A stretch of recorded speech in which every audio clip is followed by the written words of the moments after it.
If you aren't already following Steve Malloy on X, you must stop what you're doing right now. Go over there and follow him. He is smashing lies about the Maui wildfires. His X handle is junk science, so it's x.com/junk science.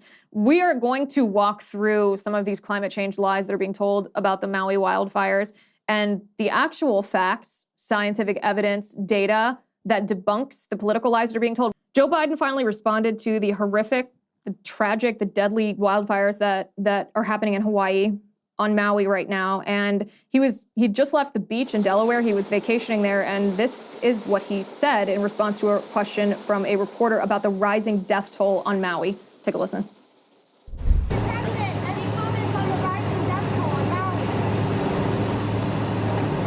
Will you come talk about the Hawaii response, Mr. President?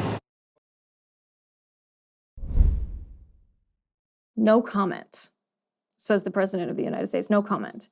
There are a lot of people who are saying that the moment that this is Biden's Bush and Katrina moment, you know, the moment where Bush was in the airplane looking out the window, they released this photograph of him looking down on the wreckage from Katrina. And the image did not portray what the Bush administration ostensibly wanted it to portray. It made Bush look like an elitist. It made him look very far removed from the problem. And it arguably, you can make different arguments here, but arguably this was the beginning of the end of the success of the Bush presidency. There are some who are saying that Joe Biden's response to the Maui wildfires, his no comment, could be the same moment. I don't think it's going to be the same moment because the media is protecting him. It was the media who made the Bush-Katrina moment a thing. The media are going to do the opposite with Joe Biden. They are going to protect him. So I don't think it's going to be the same moment.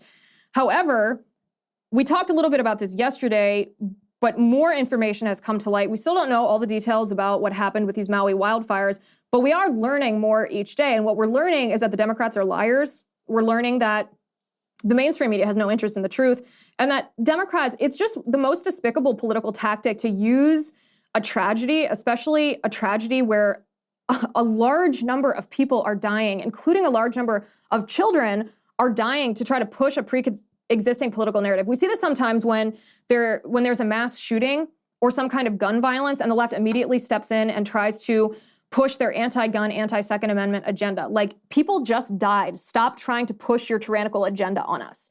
We saw this during COVID, where people were so fearful, and the Democrats used this fear of COVID to push their pre-existing political agenda towards authoritarianism. This is exactly what's happening now. Whenever you hear a Democrat say, oh, this is about climate change, they're using climate change as a vehicle to exert authoritarian control over us, and they're trying to exploit a tragedy in order to accelerate that agenda. But the facts of the matter show that A, the government in Hawaii was delinquent in warning people and preparing for wildfires, even though they had a ton of advance notice, not just of this wildfire in particular, but a ton of advance warning years ahead of time that this situation could occur because of circumstances on the island, and they did nothing to prepare for it in order to mitigate it.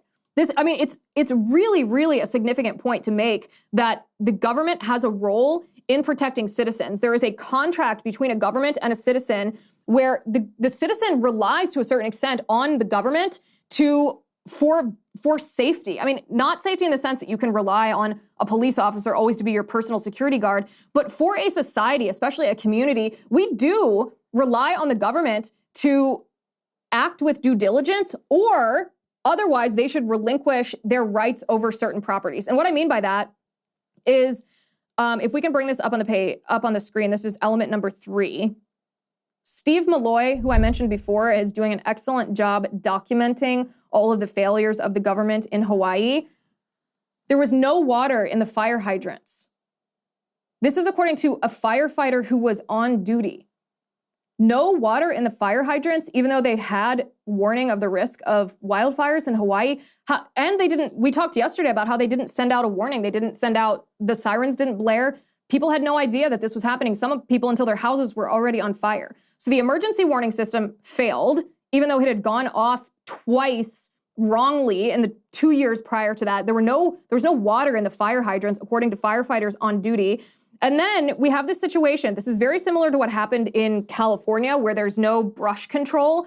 And so dead trees and branches and pine needles and all of this stuff becomes just like ripe for combustion. When the sugar plantations left Hawaii, what happened to the sugar plantations? Well, non-native, fire-prone wild grasses took over that were extremely combustible. They were ripe for wildfires. This is element number 4. Again, all credit here to Steve Malloy, who's tracking all this stuff. It's incredible the circumstances that could have been avoided. So I'm going to read you what he posted on X here. He said, 2020 hazard mitigation plan for Maui estimated a 90% chance of wildfires every year. 90%. Like, comprehend that. When the land management, the sugar plantations left, fire-prone non-native grasses took over. Everyone in the government and green groups knew this, but no one did anything. Now they're trying to blame climate for their reckless disregard of reality. So they knew that this was basically a tinderbox. They could have done anything. I mean, you could have sheep graze on that grass and it would mitigate the risk. And I say sheep because this is exactly what happened in California. There used to be sheep ranches in California. And sheep, anybody who has owned a sheep knows that sheep eat everything down to a nub. So plants, grass, shrubs, just eat it down to a nub, mitigate the fire risk. But when the sheep ranches were bought by the government in California and these areas of land became national parks, the sheep were no longer on this land, and all of this shrubbery and this brush and this grass grew and wasn't tended at all, and therefore became dangerous for when a fire was started. The same thing happened in Hawaii, and yet the government knew it, the green groups knew it, and no one did anything about it, and now they're pointing the finger at climate change, which is their pre-existing political agenda to exert authoritarianism over us. And by the way, even scientists who believe in the premise of climate change were issuing these warnings. And I'm going to read you this letter from a scientist back in 2019 about the possibility of deadly wildfires on Maui. So back in 2019, a scientist who believes in the premise of climate change, which I do not typically believe in the premise of climate change, issued this letter. I want to bring this up on the screen. This is from Clay Trauernicht, who writes, I appreciate your newspaper's coverage of the West Maui wildfires, especially with respect to their impact on the local community. I agree these fires raise many serious questions. However, I'd also offer that many people are working on the very answers to those questions across the state. It's not rocket science. There are just 3 ingredients to every wildfire: an ignition source, fuels to burn, and the right climate. Local knowledge and local action can help with 2 of these.